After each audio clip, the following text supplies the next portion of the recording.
pada persidangan nanti kami akan minta ke majelis untuk dipanggil itu Pratikno. Ini penting. Dan Jokowi. Kedua adalah Jokowi. Kenapa ini penting?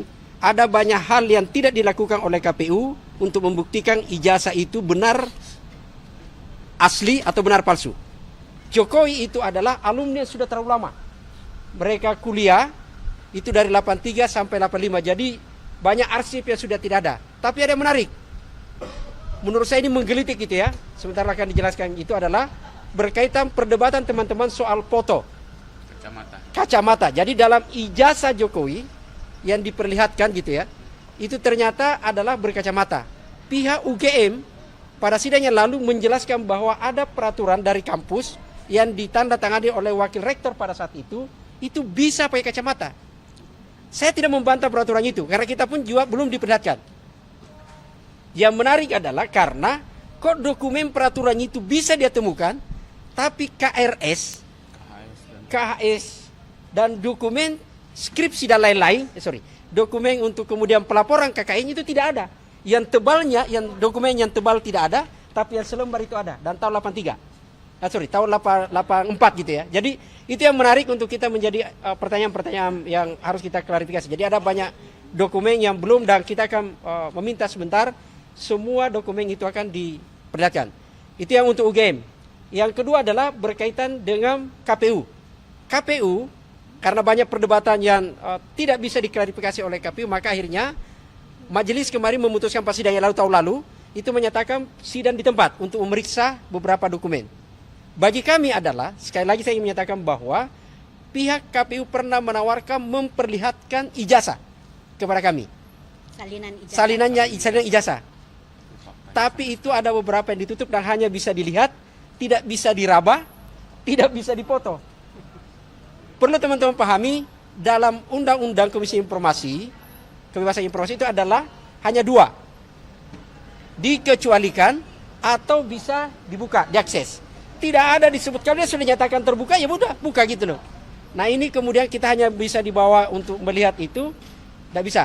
Yang ketiga adalah, dari UGM ini untuk KPU ya, keanehan lain adalah bahwa KPU menyatakan tidak melakukan verifikasi faktual terhadap kebenaran ijazah Jokowi pada saat baik mendaftar di Surakarta, tidak ada itu verifikasi, mendaftar di DKI Jakarta sebagai calon gubernur, tidak ada verifikasi faktual juga, sudah faktual ya, termasuk pada saat mendaftar capres di KPU RI, tidak ada verifikasi. Teman-teman perlu pahami bahwa ada PKPU yang mereka buat sendiri.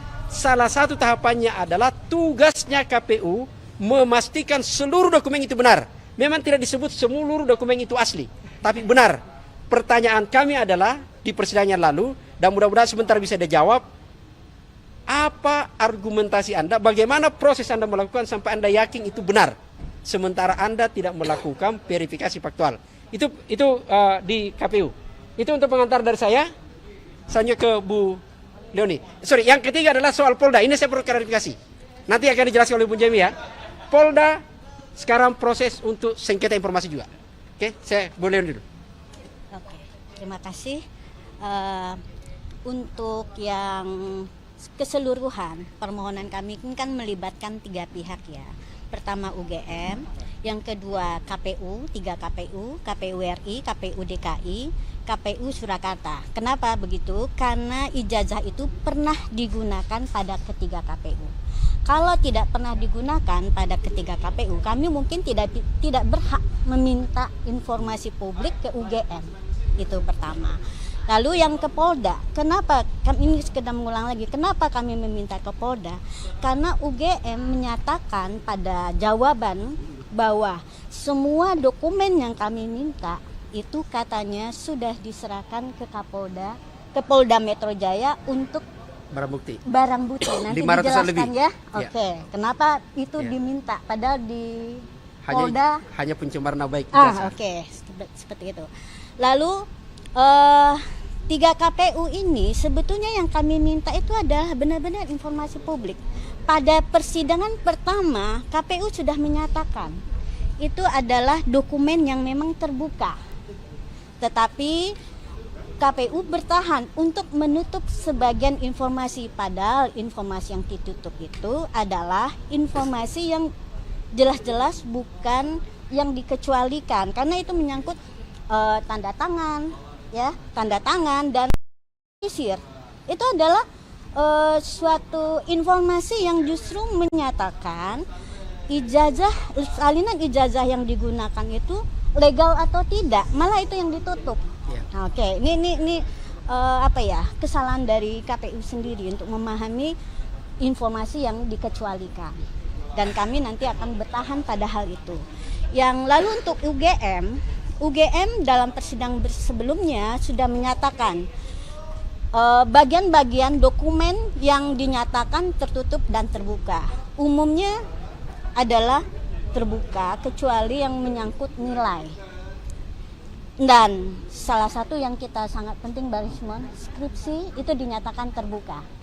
Oke.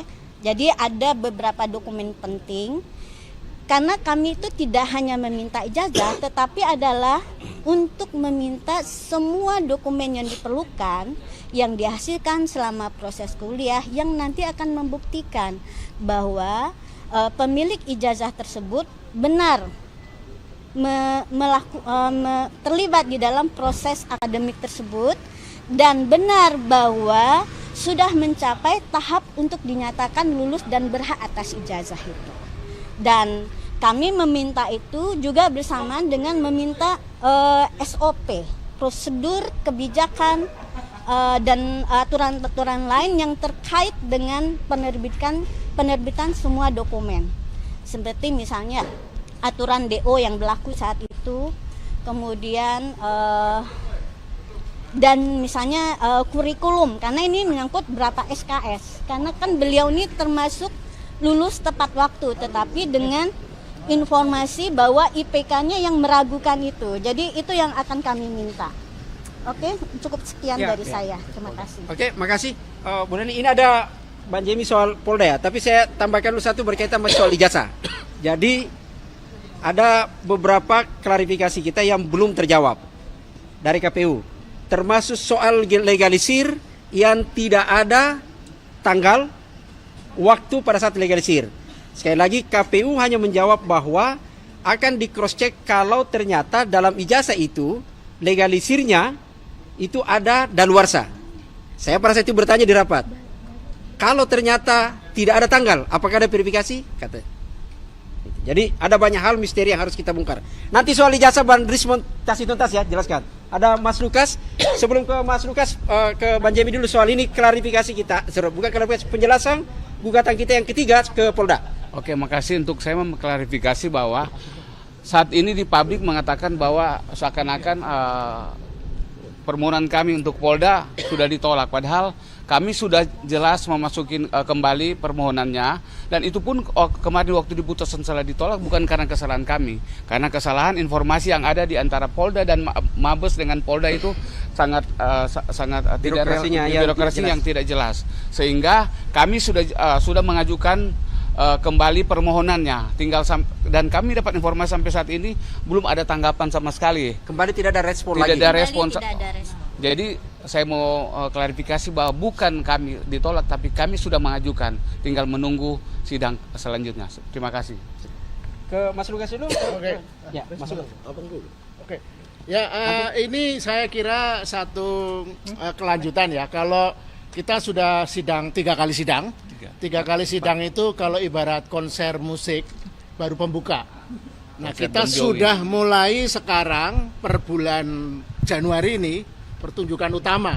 Jadi kita hari ini akan mendiskusikan, mempersoalkan apakah sidang pengecualian itu konsekuensi yang sudah dilakukan oleh KPI itu akan kita uji di sini. Apakah UGM yang tidak mematuhi proses sidang konsekuensi yang hanya menjadi sidang konspirasi itu akan terbuka semua ini di sini nanti.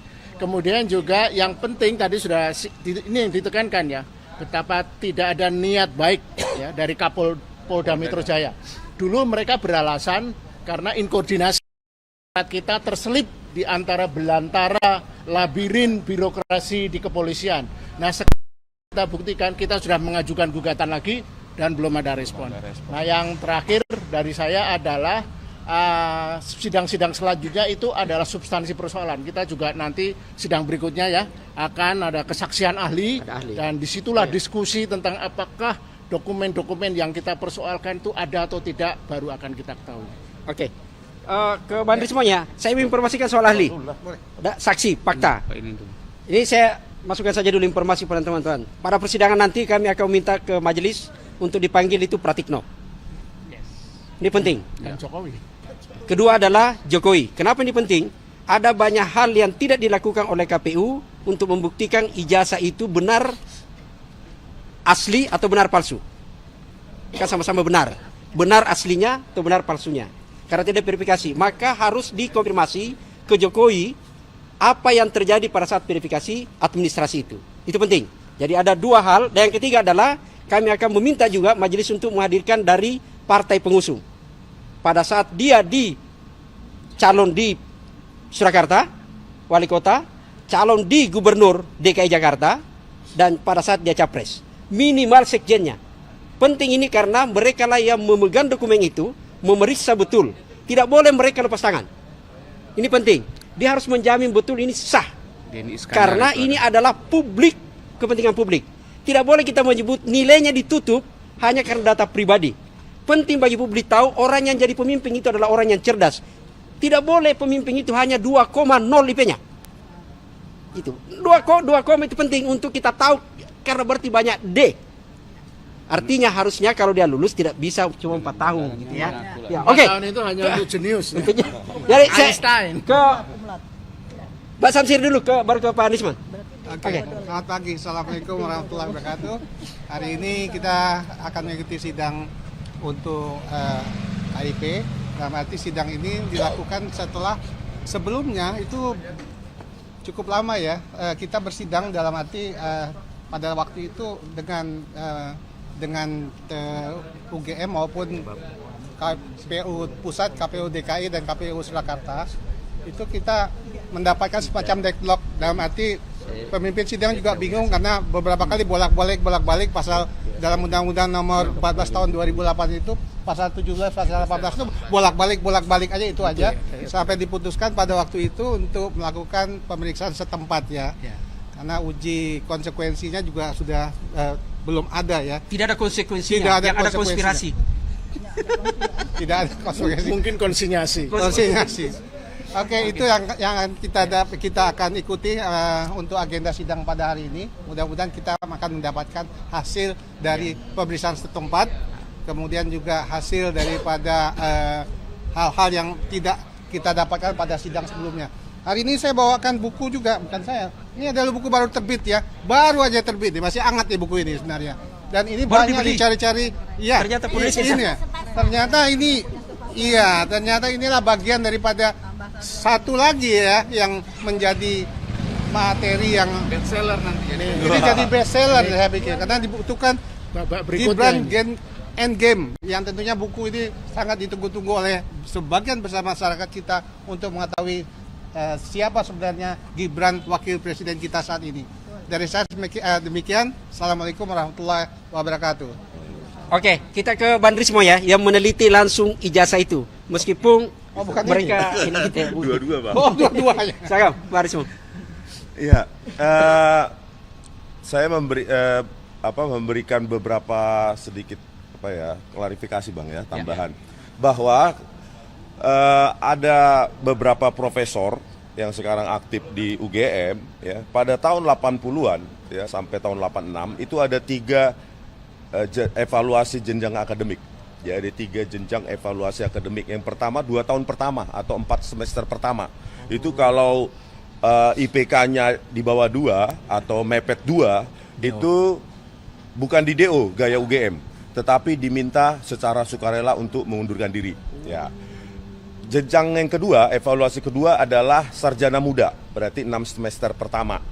Nah, kalau di situ IPK-nya juga mepet-mepet 2, maka tidak boleh melanjutkan ke jenjang sarjana penuh. dan diminta gaya UGM untuk stop di sarjana muda saja. Baru ketika IPK-nya tinggi ya, cukup tinggi, mungkin di atas 2,5 ya, maka dia bisa melanjutkan ke sarjana penuh. Jadi ada 3 evaluasi akademik, 3 jenjang evaluasi akademik pada saat itu berlaku. Pada saat itu bisa orang berhenti di 4 semester pertama atau hanya sampai sarjana muda, meskipun dia terdaftar sarjana gitu, Pak. Yang kedua, ya, di sidang KIP tanggal 18 November 2025, pihak termohon di sini itu pihak Polda Metro Jaya kan ditanyakan oleh hakim. Barang bukti yang disita apa? Barang bukti yang kami sita adalah transkrip nilai sarjana muda untuk keperluan yudisium sarjana muda. Pertanyaannya, kalau barang bukti yang disita adalah hanya 2 itu, lalu kenapa Jokowi memiliki ijazah sarjana penuh? Maka tidak konsisten apa yang disita dengan apa yang diklaim sebagai barang bukti ijazah otentik atau identik ijazah sarjana penuh. Sementara yang dipunyai adalah transkrip nilai sarjana muda untuk keperluan yudisium sarjana muda. Di samping itu juga yang lain, pihak UGM ya, sengaja atau tidak sengaja tidak melakukan investigasi. Apakah Joko Widodo pernah melakukan KKN di Desa Kotoyan? Karena apa yang kami temui adalah bahwa orang-orang yang ada di Desa Kotoyan tidak ada yang tahu. Tidak ada yang tahu kecuali 1 saksi, dan itu pun anak kepala desa dulu. Kepala dusun yang katanya diklaim Jokowi melakukan atau menempuh KKN di Desa Kotoyan ya, dusun 1. Kita tanyakan kepala dusun satunya juga menghindar. Kami tidak mau terlibat. Bayangkan seharusnya ya, kalau ada seseorang, apalagi presiden, menempuh KKN di situ, bukan hanya bangga, mungkin dibuat prasasti di sana. Saya saja ya, seorang rakyat jelata, warga biasa, baru-baru ini saya ke Desa Kepil, Kabupaten Wonosobo, tempat saya KKN, dan banyak orang kenal. Mereka mengenal saya dan memori-memori apa yang saya lakukan di sana, dan tidak ada rasa takut kalau benar-benar kita menuntaskan KKN di tempat kita. Oleh karena itu, sebenarnya UGM sendiri yang harus memverifikasi benar tidaknya Joko Widodo menempuh KKN di Desa Kotoyan tersebut. Belum lagi tentang transkrip nilai yang ditunjukkan oleh Dirtipidum pada saat konferensi pers ya, Brigjen Juandani tanggal 22 Mei 2025, ditampilkan di situ transkrip nilai tanpa otoritas dekanat sama sekali. Tidak ada nama dekan, tidak ada nomor induk pegawainya, tidak ada tanda tangan basah, tidak ada stempel. Di sini harusnya dikupas semua itu, Bang. Di sidang KIP ini. Nanti kita akan saksikan ya. Selanjutnya untuk sesi kedua, saya akan menjadi saksi sebagai penulis ya, ini buku Gibran Endgame. Saya sebagai penulis akan memberikan kesaksian terkait dengan analisa anatomi kurikulum, silabus maupun capaian pembelajaran tentang apa yang ditempuh Gibran. Ya, kajian akademik plus wawancara dengan Dr. Eko Susanto, sekretaris Dikdasmen, yang menyatakan setelah Gibran menempuh secondary 3 dan secondary 4 di Orchid Park Secondary School, yang saya tanyakan ekivalen ke pendidikan Indonesia adalah kelas 10 atau kelas 1 SMA. Dia melanjutkan, melompat ke UTS Insearch, menempuh diploma, dan itulah yang disebut disetarakan dengan ijazah SMK Peminatan Akuntansi dan Keuangan. Dan itu saya bantah di sini melalui kajian kurikulum, silabus maupun capaian pembelajaran. Gitu. Oke, teman-teman, karena sudah mulai sidang dalam, kita masuk ya ke ruang persidangan untuk kita lanjut. Oke. Sebentar kita, apa yang terjadi dalam, kita jelaskan lagi nanti sebentar. Oke? Karena itu sudah terbuka. Tidak. Subscribe, share, like, and comment. Subscribe, share, like, and comment. Subscribe, share, like, and comment. Subscribe, share, like, and comment. Subscribe, share, like, and comment.